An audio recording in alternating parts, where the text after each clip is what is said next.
Igor Kirillov n'o ye Rusi sɔrɔdasi maramafɛn fiɲɛjugu lafasali ɲɛmɔgɔba dɔ ye, o fagara bi tarata don sɔgɔma bingani dɔ senfɛ sigiyɔrɔ dɔ kɛrɛfɛ Moscou sigida worodugu o ni kɔrɔnfɛn an fan fɛ.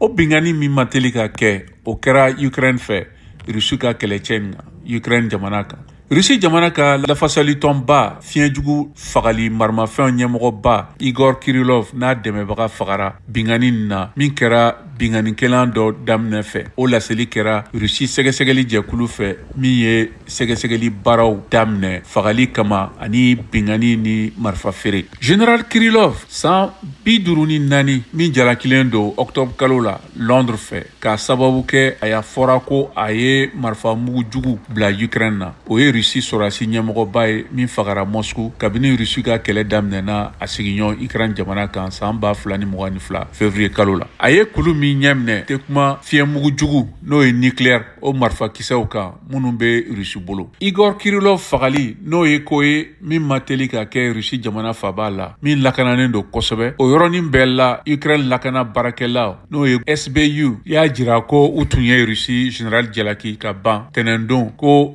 kɛlɛ ɲinjuguya walew ka sababu kɛ a ye yamaruya di Kiev ka fɔ la k'o fiɲɛjugu marifa kɛlɛ Ukraine sɔrɔdasiw kama. Royaume-Uni tɛ kasi Rusila jamana ɲɛma ka saya la. Fanga ka kumalasela y'o fɔ tarata don.